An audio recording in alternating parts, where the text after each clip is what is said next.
خلق الموت والحیات لیبلوکم ایکم احسن عملا۔ یہ اس جسد کے ساتھ اس روح کا اتصال، اور یہ 30 40 50 60 70 80 100 برس کی عمر، یہ ایک وقفہ ہے، یہ امتحانی وقفہ ہے، تمہیں جانچا جا رہا ہے، پرکھا جا رہا ہے۔ ایکم احسن عملا، اس کو بھی اقبال نے اسی نظم میں خوب بیان کیا ہے کہ قلزم ہستی سے تو ابھرا ہے مانند حباب، اس نیا خانے میں تیرا امتحان ہے۔ اب اگر تو دو چیزیں انسان پر واضح رہیں، اور نہ صرف واضح رہیں، مستحضر رہیں۔ واضح تو ہو جاتی ہے ایک چیز، پھر آدمی بھول جاتا ہے، ان کو فائدہ نہیں رہتا اس کی۔ مستحضر ایک یہ کہ اصل زندگی آخرت کی زندگی طویل ہے، بل توسرون الحیات الدنیا والآخرۃ خیر وابقیٰ کلا بل تحبون العاجلہ وتذرون الآخرہ۔ تم اس عاجلہ کو پسند کرتے ہو، اس دنیا کی زندگی کو تم ترجیح دیتے ہو، جبکہ آخرت ہے جو باقی رہنے والی ہے، ابدی۔ اگر تو یہ معلوم ہو، جیسا کہ سورہ عنکبوت کی آیت کے حوالے سے میں نے آپ کو آیت سنائی کہ وما هذه الحیات الدنیا الا لہو ولعب وان الدار الاخرۃ لہی الحیوان لو کانوا یعلمون۔ اصل زندگی جو ہے وہ آخرت کی زندگی ہے، کاش کہ انہیں معلوم ہو۔ ایک حقیقت تو یہ معلوم ہو اور مستحضر رہے کہ اصل زندگی آخرت کی زندگی، اور دوسری حقیقت یہ کہ یہ دنیا کی زندگی ایک امتحانی وقفہ ہے۔ قلزم ہستی سے تو ابھرا ہے مانند حباب، اس نیا خانے میں تیرا امتحان ہے۔ یہ مستحضر رہے تو اس کا نتیجہ کیا نکلے گا؟ انسان دنیا پرست نہیں بنے گا۔ متاع ہے دنیا، برتنے کی چیز ہے۔ وما هذه الحیات الدنیا الا متاع، برتنے کی چیز ہے، برتو اسے۔ اب میں یہاں آپ کو کچھ حدیثیں بھی سنا دینا چاہتا ہوں۔ ایک حدیث میں حضور نے عجیب نقشہ کھینچا ہے، مالی ولی دنیا، لوگوں مجھے تمہاری دنیا سے کیا سروکار؟ انما مثلی کراکب استظل تحت شجرۃ ثم راح فترکھا۔ میری مثال تو اس سوار کسی ہے جو تھوڑی دیر کے لیے کسی درخت کے سائے میں سستانے کے لیے رک جاتا ہے۔ اس درخت کو اپنی منزل نہیں سمجھتا، اپنا گھر نہیں سمجھتا، تھوڑی دیر کا سستانا ہے، پھر وہ اس درخت کو چھو خیر بات کہتا ہے، اپنا راستہ لیتا ہے، اپنی منزل کی طرف رواں دوا ہو جاتا ہے۔ بس اتنا تعلق، منزل یاد رہے۔ چنانچہ ایک دوسری بڑی پیاری حدیث ہے، بہت مختصر بھی ہے، انما الدنیا خلقت لکم وانتم خلقتم للآخرہ۔ دیکھو یہ دنیا تمہارے لیے بنائی گئی، خلق لکم ما فی السماوات و ما فی الارض، قرآن مجید کہتا ہے۔ اس لیے میں نے کہا تھا خلافت ہمیں دینی تھی تو سب کچھ ہمارے لیے بنایا گیا ہے، یہ محفل سجائی گئی ہے ہمارے لیے، یہ سب ہمارے لیے بنایا گیا ہے، پورے عالم کو مسخر کیا گیا ہمارے لیے۔ سخر لکم، سورج بھی چاند بھی ہر چیز تمہارے لیے مسخر کی گئی ہے۔ انما الدنیا خلقت لکم وانتم خلقتم للآخرہ، لیکن تمہاری تخلیق ہوئی ہے، تمہیں بنایا گیا ہے، تمہیں پیدا کیا آخرت کے لیے۔ یہ منزل یاد رہے، میرا ٹھکانہ وہ ہے، میرا گھر وہ ہے، میری منزل وہ ہے، یہ راہ گزر ہے، یہ سفر ہے، یہ ایک وقفہ ہے، امتحانی وقفہ ہے۔ خلق الموت والحیات لیبلوکم ایکم احسن عملا۔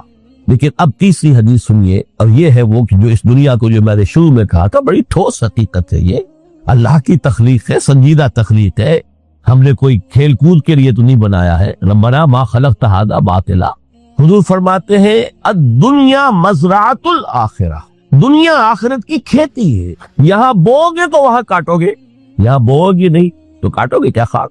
اس اعتبار سے غور کیجئے، یہ دنیا اور حیات دنیاوی کا ایک ایک لمحہ ایک بڑی عظیم حقیقت بن کر سامنے آتا۔ ہماری حیات دنیاوی کا ایک ایک لمحہ ابدی ہے، پوٹینشلی، کیوں کہ اس میں جو کچھ ہم کما رہے ہیں اس کے نتائج ابدی زندگی پر پھیلے ہوئے ملیں گے۔ تو گویا کہ یہ جو ہے، یہ گھڑی محشر کی ہے، طور سے محشر میں ہے، بیشتر غافل عمل کوئی اگر دفتر میں ہے، یہاں کا ایک ایک لمحہ تمہارے لیے بہت قیمتی ہے، یہاں بو، محنت کرو، کاشت کرو تاکہ وہاں کاٹ سو۔ الدنیا مزرعۃ الآخرہ۔ اب دیکھیے یہ جو انداز ہے قرآن کا، وما الحیات الدنیا الا متاع الغرور، جو ہماری گفتگو کا عنوان ہے، اس کے دو نتیجے نکلتے ہیں عملاً۔ ایک نتیجہ جو صحیح ہے، جو قرآن نکالنا چاہتا ہے، جس کی طرف اسلام رہنمائی کرتا ہے، ایک ہے بالکل منفی نتیجہ جس کی اسلام نفی کرتا ہے۔ وہ منفی نتیجہ کیا ہے؟ دنیا دھوکے کی ٹٹی ہے، چھوڑو گھر گرستی کو، دفع کرو، رب سے لو لگانی ہے۔ یہ شادی کر کے اور گھر گرستی کا کھکیڑ مول لینا، کہاں ایک پیٹ کا پالنا، کہاں 10 پیٹ لگ جائے پیچھے، اسی میں آدمی جو ہے گم ہو کر رہ جاتا ہے۔ لہذا گھر گرستی کو چھوڑو، تجدد کی زندگی گزارو۔ تو یہ تمدن ہر جگہ شر ہے، برائی ہے، دھوکہ ہے، فریب ہے، جھوٹ ہے، دفع ہو جاؤ۔ جاؤ کہیں پہاڑوں کی چوٹیوں پر، کہیں غاروں میں، گفاؤں میں، کہیں جنگلوں میں ڈھونڈی روا۔ یہ ہے اس کا ایک منطقی نتیجہ جو نکلا ہے دنیا میں، اور تقریباً تمام مذاہب عالم میں نکلا ہے۔ رحمانیت جس کی جس شد و بد کے ساتھ نفی کی ہے محمد رسول اللہ صلی اللہ علیہ وسلم، لا رحمانیت فی الاسلام، اسلام میں کوئی رحمانیت نفی ہے، مکمل نفی، لا رحمانیت فی۔ فرمایا کہ النکاح من سنتی، یہ میری سنت ہے، میرا طریقہ ہے، گھر گھرستی کی زندگی اختیار کرنا یہ میری سنت ہے۔ 3 صحابہ پر کچھ اسی طرح کا غلبہ ہو گیا تھا۔ صحابہ میں ہر طرح کے لوگ تھے، ان میں وہ لوگ بھی تھے کہ جو بڑے ریشنلسٹ تھے، عقل کے حوالے سے بات سمجھنے والے۔ حضرت عمر کو ہم کہہ سکتے ہیں کہ سر خیل تھے ان کے، رضی اللہ تعالیٰ عنہ۔ تو درویش برش لوگ بھی تھے، کچھ پر یہ تقویٰ کا اور درویشی کا بہت زیادہ غلبہ ہو گیا تھا، مغلوب الحال ہم انہیں کہہ سکتے۔ حضرت عبداللہ ابن عمرو بن العاص رضی اللہ تعالیٰ عنہما، ایک عجیب سائملٹینیس کنٹراسٹ ہے باپ اور بیٹے میں۔ عمرو بن العاص بہت بڑے سیاستدان، مدبر، عرب نے چوٹی کے جو 3 سیاستدان پیدا کیے ان میں سے ایک عمرو بن العاص ہے، وارئر، کانکرر، سیاستدان۔ لیکن عبداللہ ابن عمرو بن العاص بالکل درویش، روزانہ روزہ ساری رات کھڑے ہیں، نہ بیوی سے کوئی سروکار، نہ کسی سے کوئی سروکار۔ حضور کو اطلاع ملی، بلا لیا، جواب طلبی ہو گئی، یا عبداللہ اولا مخبر انک تصوم الدہر وتقوم اللیل، اے عبداللہ مجھے یہ خبر دی گئی ہے تم ساری رات کھڑے رہتے اور روزانہ روزہ رکھتے، کیا کہتے ہیں؟ یہ حضور ایسا تو ہے، لا تفعل، مت کرو ہرگز، فإن لنفسك عليك حقا وإن لزوجك عليك حقا وإن لزورك عليك حقا۔ دیکھو تم پر تمہارے اس جسم کا اور نفس کا بھی حق ہے، اسے آرام بھی دو، اس کی ضروریات بھی پوری کرو، اس کی دیکھ بھال بھی کرو، یہ بھی تمہارے پاس امانت ہے اللہ کی۔ پھر تم پر تمہاری بیوی کا حق ہے۔ کسی صحابی نے دیکھا تھا حضرت عبداللہ ابن عمرو بن العاص کی بیوی کو کہ وہ بالکل جیسے کہ میلی کچیلی حالت میں تھی، پوچھا ہی کیا حال بنا رکھا؟ ان کا کہ آپ کے دوست کو تو کوئی غرض ہے ہی نہیں سرے سے، ظاہر بات ہے ایک مسلمان بیوی اور کس کے لیے وہ سگار کرے گی جب شوہر ہی کو کوئی دلچسپی نہ، اس سے غرض ہی نہ۔ لا تفعل، رات کو سو بھی، دیکھو مجھے میں رات کو سوتا بھی ہوں، نماز پڑھتا بھی ہوں، میں روزے رکھتا بھی ہوں، داخل بھی کرتا ہوں، دیکھو زیادہ سے زیادہ ہفتے میں 2 دن روزے رکھ لیا کرو۔ حضور مجھے اور تھوڑی سی اجازت، اچھا 1 دن ناغا 1 دن روزہ، صوم داؤد، اس سے آگے کی اجازت نہیں۔ اسی طرح 3 حضرات سراسرحتن آتا ہے حدیث میں، بخاری شریف کی روایت ہے، ان پر بھی کوئی ایسا ہی غلبہ ہوا رحمانیت کا، ترک دنیا کا۔ انہوں نے آ کے ازواج مطہرات سے معلوم کیا آپ کتنی رات نماز پڑھتے ہیں، کتنا دو سوتے ہیں، مہینے میں کتنے آپ روزے رکھتے ہیں نفلی۔ انہوں نے کوئی، وہاں تو کھلی کتاب تھی سیرت محمدی صلی اللہ علیہ وسلم، جو کچھ تھی حقیقت بیان کر۔ اب دیکھیے ایک عجیب ذہنیت، انہوں نے دیکھا کہ یہ تو کم ہے، ان کے اندازے کے اعتبار سے تو بہت کم ہے، لیکن یہ کہ اپنے آپ کو ذرا تسلی، حضور کی تو کوئی ضرورت نہیں ہے، آپ تو معصوم ہیں، آپ کا سے کوئی گناہ نہیں ہوا، کوئی خطا نہیں ہوئی، آپ کے لیے تو یہ اتنی عبادت ہمارے لیے تو کافی نہیں، اب تو گناہ گار ہے۔ ایک نے عہد کیا کہ میں کبھی نہیں سوؤں گا، رات بھر کھڑا رہوں، دوسرے نے کہا کبھی ناغا نہیں کروں گا، ہر روز روزہ رکھوں گا، تیسرے نے کہا میں شادی بیاہ کے کھکھیر میں پہنچ گئی۔ حضور کو اطلاع مل گئی، طلب فرمایا، ڈانٹا آپ نے، آپ لوگوں نے یہ کہا ہے؟ جی ہاں ہم نے کہا تمہیں، واللہ خدا کی قسم میں تم میں سب سے بڑھ کر متقی ہوں، لیکن میں رات کو سوتا بھی ہوں اور نماز بھی پڑھتا ہوں، روزے رکھتا بھی ہوں، نازے بھی کرتا ہوں، میری گھر گرستی کی زندگی ہے، میری بیویاں ہیں۔ من رغب عن سنتی فلیس منی، یہ ٹکڑا جو جوڑ دیا جاتا ہے نکاح کے خطبے میں اس حدیث کے ٹکڑے کے ساتھ، یہ 2 علیحدہ حدیث ہے بالکل، النکاح من سنتی، اور یہ ٹکڑا اس طویل حدیث کا ہے، من رغب عن سنتی فلیس منی، جو میری سنت کو پسند نہیں کرتا پھر اس کا مجھ سے کوئی تعلق نہیں۔ یہ تو میں نے احادیث کے حوالے سے آپ کو وہ جو منفی طرز عمل، گریز، دنیا سے تعلق منقطع کرنا، پسپائی، گریز، فرار، اور اس کا نتیجہ کیا نکلتا ہے کہ دنیا پھر شریروں کے لیے رہ گئی، کھیلے کودے عیش کرے۔ جو سلیم الفطرت نیک لوگ تھے وہ تو گئے، لہذا ان کو اب کوئی روک ٹوک کرنے والا ہی نہیں، کوئی پوچھنے تاشنے والا نہیں، ظالم جو چاہے ظلم کرے اور جس طرح چاہے شریر جو ہے شرارتیں کرے۔ قرآن مجید میں سورہ حدید اس اعتبار سے نہایت عظیم صورت ہے، نہایت عظیم صورت ہے کہ وہاں یہ آیت بھی بہت ہی شاندار انداز میں آئی ہے، متاع الغرور والی، خاصی طویل آیت بن کر آئی ہے، اور جیسا کہ میں نے عرض کیا 4 جگہ تو حیات دنیاوی کو کہا گیا ہے صرف لہو و لعب یا لعب و لہو، لیکن یہاں جو ہے آیت نمبر 20، اعلموا انما الحیات الدنیا لعب و لہو و زینت و تفاخر بینکم وتکاثر فی الاموال والاولاد، 5 الفاظ کے حوالے سے اس حیات دنیاوی کے کچھ حقائق بیان کیے گئے. عام طور پر سرسری طور پر لوگ گزر گئے ہیں. محاورتاً جب بھی آتا ہے محاورہ لہو و لعب، لعب و لہو، وہ تو 4 جگہ ہے، یہاں 3 الفاظ مزید آئے ہیں. اور ترکیب کیا ہے؟ پہلے لعب ہے پھر لہو ہے. سورہ عنکبوت میں لہو و لعب یہ در حقیقت ایک طرح سے محاورے کی شکل اختیار کر گیا، تماشا اور کھیل، لیکن نہیں، یہاں ترتیب کچھ اور ہے. اس پر اگر آپ غور کریں گے تو یہ ایک عجیب سا نقشہ سامنے آتا ہے. حیات دنیاوی کے 5 ادوار، جن میں سے ہر دور میں ایک شے انتہائی اہم ہوتی ہے، توجہ کا مرکز بنی ہوتی. ابتدائی دور ہے، بالکل بچہ ابھی ہے، کھیل، بس لائٹ، اس کے سوا اسے کوئی زندگی سے سروکار ہی نہیں. زندگی کے تلخ حقائق ابھی اسے معلوم نہیں. بھوک لگی تو رو پڑے، ماں نے دودھ پلانا ہے، کھلانا ہے، ان سے تو کچھ نہیں کرنا اس نے، وہ لائٹ، کھیل. لیکن تھوڑا سا آگے چلتے ہیں، 3 ایجر سٹیج میں جب داخل ہوتا ہے آدمی تو اب وہ نرا کھیل، معصومانہ کھیل نہیں رہتا، اس میں تلذذ، سینشول گریٹیفیکیشن کا عنصر شامل ہو جائے. اب اس کے کہا لہو، اعلموا انما الحیات الدنیا لعب و لہو. ذرا آگے بڑھیے تو انسان پر سب سے زیادہ دھن سوار ہو جاتی ہے، بناؤ سنگھار، میرا لباس فیشن کے مطابق ہو، کہیں ایسا نہ ہو مذاق اڑے. اپنے لباس کے بارے میں بہت کانشیس ہوگا، اپنے ہیئر کٹ کے بارے میں بہت کانشیس ہوگا، ہر چیز کے بارے میں بہت کانشیس. زینت، بناؤ سنگھار، آرائش، زیبائش. اس سے ذرا آگے گئے، تکاثر فی الاموال والنہر، تفاخر بینکم. یہ سمجھیے کہ تقریباً 30 برس کی عمر جب انسان کی ہوتی ہے، اب فخر، تفاخر، یا دولت پر فخر ہوگا، یا نسب پر فخر ہوگا، یا اپنی کسی سیاسی حیثیت پر فخر ہوگا، اپنی چودراہٹ پر فخر ہوگا. تفاخر بینکم، جس میں جان میں چونکہ توانائی ہوتی ہے، قوت ہوتی ہے، لیکن اس کے بعد جب عمر ڈھلی بڑا ریئلسٹک ہو جاتا ہے انسان. یہ جو 34 سٹیج تھی، اس میں تو یہ کہ مونچھ نیچی نہ ہو، چاہے سب کچھ میں اپنا خرچ کر دوں، داؤ پہ لگا دوں، لیکن مونچھ نیچی نہیں ہوگی. آخری سٹیج وہ ہوتی ہے کہ پھر ہوکا لگ جاتا ہے آدمی کو، تکاثر فی الاموال والاولاد، مال اور اولاد کی کثرت کثرت کثرت. اب یہ ہوتا ہے کہ مونچھ نیچی کیا، مونڈ بھی دی جائے تو کوئی حرج نہیں، مال آنا چاہیے، ویری ریئلسٹک. اور اسی حال میں انسان ہوتا ہے. آخری پارے کی صورت میں پھر اس میں ایڈ کر کے اس کے اوپر مہر لگا دی، الہاکم التکاثر حتی زرتم المقابر. یہ تکاثر جو ہے پیچھا نہیں چھوڑتا. اتنی دولت بھی ہے کہ آپ کی 10 نسلیں کھا سکے اطمینان سے بیٹھ کر، تب بھی صبر نہیں. بڑے میاں کی ٹانگیں جو ہے وہ قبر میں لٹکی ہوئی ہیں، لیکن تکاثر جو ہے، تکاثر مال، وہ پیچھا نہیں چھوڑے. حتی زرتم المقابر، یہاں تک کہ قبروں تک جاؤ، قبر میں اتار دیا جائے، جب تک ٹانگیں صرف لٹکی ہوئی ہیں اس وقت تک نہیں.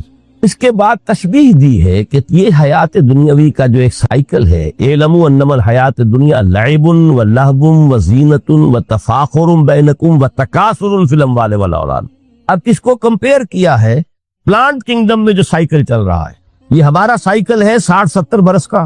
بچہ پیدا ہوا، خوشیاں منائی گئی، پھر وہ لڑکپن سے، پھر ٹین ایجر سٹیج سے، پھر جوانی ہے، پھر ادھیڑ عمر ہے، اور پھر بڑھاپا ہے، اور پھر قبر میں اتارا جانا ہے. لیکن یہ کہ پلانٹ کنگڈم میں سائیکل چلتی ہے. کمثل غیث اعجب الکفار نباتہ ثم یہیج فتراہ مصفرا ثم یکون حطاما. یہ 4 سٹیج ہے. جیسے بارش برستی ہے تو سبزہ نمودار ہوتا ہے، اور کاشتکار کو بڑا اچھا لگتا ہے، اس نے بیج بویا تھا، اس نے محنت کی تھی، اس نے ہل چلایا تھا. اعجب الکفار نباتہ، اس کو بہت اچھا لگتا ہے، دل باغ باغ ہو جاتا ہے. جیسے آپ کے یہاں بیٹا ہوا، پوتا ہوا، خوشیاں مناتے ہیں. کمثل غیث اعجب الکفار نباتہ ثم یہیج، پھر وہ فصل اپنی پوری قوت کو پہنچتی، فصل لہلہا رہی ہے. فتراہ مصفرا، پھر وہ زرد ہو جاتی ہے. وہ ہریاول اب ختم ہوئی، اب فصل پک گئی ہے، اب وہ زردی پر آ گئی. ثم یکون حطاما، پھر وقت آتا ہے اگر وہ خضرو گھاس ہے تو پھر وہ چورا چورا ہو کر پھر وہ مٹی میں مل جاتی ہے. اور اگر فصل ہے تو کھیتی کٹ گئی، اس کے بعد کیا رہ گیا، وہ چورا ہی رہ جاتا ہے باقی. یہ لائف کا سائیکل چل رہا ہے، 3 مہینے کا ہو، 4 مہینے کا ہو. یہ ہے پلانٹ کنگڈم کا، وہ ہے سائیکل انسانی زندگی. اب فرمائی ٹیپ کی بات جو ہے، وَفِي الْآخِرَةِ عَذَابٌ شَدِيدٌ وَمَغْفِرَةٌ مِّنَ اللَّهِ وَرِضْوَانٌ. دیکھو دنیا کی زندگی تو ان سٹیجز سے ہو کر گزر ہی جانی. جو پیدا ہوا ہے اس پر بڑھاپا بھی آئے گا، موت بھی آئے گا. کل نفس ذائقۃ الموت، جو سورہ آل عمران کی 185ویں آیت کا پہلا جملہ. ہر انسان کو جو پیدا ہوا موت آنی ہے. اب یہ ہے کہ وہ کہیں آپ نے محل میں گزار لی زندگی، کسی کٹیا میں گزار لی زندگی، کسی کی فٹ پاتھ پر گزر گئی زندگی. زندگی گزر جاتی ہے، گزرتی ہے، اور وہ 5 سٹیجز میں سے ہو کر گزرتی ہے۔ آپ گندی گلیوں میں بچوں کو کھیلتے ہوئے دیکھتے ہیں، وہ بھی کھیل رہے ہوتے ہیں، نالیوں کے پانی کے اندر کھیل رہے ہوتے ہیں، ان کا بھی کھیل ہے، گندے جوڑ میں کھیل رہے ہوتے ہیں۔ وہ تو ہے زندگی کی وہ سٹیج جو ہے کھیل کی ہے۔ کسی کے پاس بڑے قیمتی کھلونے ہیں، ان سے کھیل رہا ہے، کوئی اس طرح گلی ڈنڈا کھیل رہا ہے یا کچھ اور کھیل رہا ہے، لیکن وہ 5 سٹیجز تو آئے گی۔ اعلموا انما الحیات الدنیا لعب ولہو وزینۃ وتفاخر بینکم وتکاثر فی الاموال والاولاد کمثل غیث اعجب الکفار نباتہ ثم یہیج فتراہ مصفرا ثم یکون حطاما وفی الآخرۃ عذاب شدید ومغفرۃ من اللہ ورضوان۔ آخرت میں جا کر یہ بائیفرکیشن ہو جانی ہے، یا تو شدید عذاب اور یا اللہ کی مغفرت اور رضا۔ Now the choice is yours، اما شاکرا و اما کفورا، فیصلہ تم خود کر لو۔ وما الحیات الدنیا الا متاع الغرور، یہاں بھی آخری الفاظ وہ ہے کہ دنیا کی زندگی دھوکے کے سوا کچھ نہیں۔ کیوں؟ اگر تو دنیا کی زندگی میں گم ہو گئے، جیسے کہ اقبال نے کہا ہے کہ کافر کی یہ پہچان کے آفاق میں گم ہے، اور مومن کی یہ پہچان کے گم اس میں ہے آفاق۔ دنیا میں رہو، طالب دنیا نہ بنو، طالب عقبہ، طالب آخرہ۔ دنیا میں رہو، برتو، استعمال کرو، تمہارے لیے پیدا کیا گیا بھائی، برتو، متاع ہے، برتنے کی شے ہے۔ ہاں، حلال اور حرام کی پابندیاں سامنے رکھو، باقی برتو۔ مطلوب یہ نہ ہو، مقصود یہ نہ ہو، مطلوب آخرہ ہو۔ انما الدنیا خلقت لکم وانتم خلقتم للآخرہ۔ منزل وہ رہے، مستحضر رہے، سامنے رہے کہ میں تو اجنبی ہوں، یہاں یہ میرا وطن نہیں ہے۔ الدنیا سجن المومن و جنت الکافر، جیسے کسی پرندے کو کسی پنجرے میں بند کر دیا گیا ہو، اس طرح ہمیں اس دنیا میں بھیج دیا گیا، اللہ کی مرضی ہے، اس نے بھیجا ہے۔ جب تک وہ چاہتا ہم رہیں گے یہاں، لیکن ہمارا دل یہاں نہیں لگے گا۔ بازار سے گزرا ہوں، خریدار نہیں ہوں، طالب دنیا نہ، تب تو یہ کوئی دھوکے کا سودا نہیں، وطن نہیں، بالکل نہیں۔ حضور نے خود فرمایا مجھے تمہاری اس دنیا میں سے فلاں فلاں چیزیں بہت پسند ہیں، اور کس قدر ریئلسٹک ہیں۔ آپ نے عورتوں کے بارے میں فرمایا مجھے اس دنیا سے پسند ہے عورت، کوئی تصنع اور کوئی بھی تکلف اور کوئی خلاف فطرت بات نہیں کی محمد رسول اللہ صلی اللہ علیہ وسلم۔ آنکھوں کی ٹھنڈک میری نماز میں ہے، مجھے خوشبو پسند ہے، عورت کی طرف بھی آپ کا رجحان تھا۔ قرآن مجید میں آتا ہے اے نبی اب کوئی اور نکاح آپ نہیں کریں گے، وَلَوْ أَعْجَبَتْكَ حُسْنُهُنَّ، چاہے ان کا حسن جو ہے وہ آپ کو اچھا لگے، اب اجازت نہیں ہے مزید، بس فل سٹاپ، جتنے نکاح ہو چکے ہو چکے۔ تو یہ دنیا کو حضور نے صلی اللہ علیہ وسلم دنیا پر سوار رہو، دنیا کو اپنے اوپر سوار نہ ہونے دو، بس بات صرف یہ۔ کافر کی یہ پہچان کہ آفاق میں گم ہے، اسی لیے سورہ کہف کا ایک مرکزی مضمون ہے، پہلے رکوع میں بات آتی ہے اِنَّا جَعَلْنَا مَا عَلَى الْأَرْضِ زِینَةً لَهَا لِنَبْلُوَهُمْ أَيُّهُمْ أَحْسَنُ عَمَلًا۔ ہم نے اس دنیا پر جو کچھ ہے، یہ اسکائی اسکریپرز بن گئے ہمارے زمانے میں، اور یہ شاندار بلڈنگز ہیں، اور یہ کچھ ہے، ہم نے زینت اور زیبائش اور آرائش بنا دیا ہے تاکہ آزمائیں، انہی کے حسن کے شکار ہو جاتے ہو اور ان کے پرستار بن کر رہ جاتے ہو۔ رخ روشن کے آگے شمع رکھ کر وہ یہ کہتے ہیں ادھر جاتا ہے دیکھیں یا ادھر پروانہ آتا ہے، پھر بھی اللہ ہی کے عاشق بنے رہو، اللہ ہی سے محبت کرو تو کامیاب ہو گئے۔ دنیا کو برتو۔ اگر دنیا یہ عروس 1000 داماد جو ہے، اگر کہیں یہ محبوبہ بن گئی تو گئے، ختم۔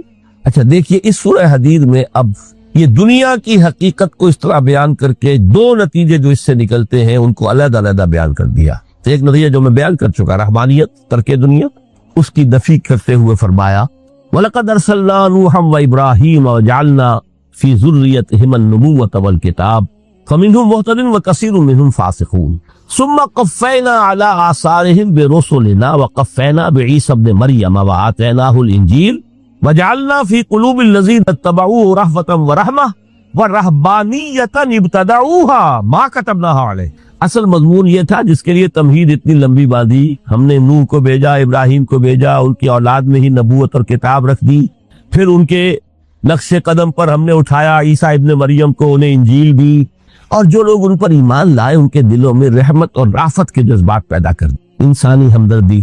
حضرت عیسیٰ کا جو اپنا مزاج تھا، ظاہر بات ہے کہ آپ کے حواریین اور آپ پر ایمان لانے والوں میں اسی کا ایک عکس پیدا ہونا تھا، لہذا وہ ایک خاص کیفیت۔ لیکن فرمایا ایک شے کو انہوں نے بدعت کے طور پر ایجاد کر لیا، وَرَهْبَانِيَّةً ابْتَدَعُوهَا مَا كَتَبْنَاهَا عَلَيْهِمْ، رہبانیت کی انہوں نے بدعت ایجاد کر لی، یہ انہوں نے کی ہے، ہم نے یہ ان پر فرض نہیں کی۔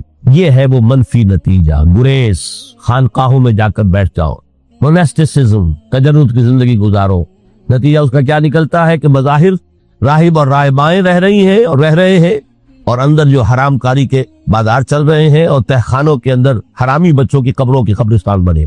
History of Christian موناسٹک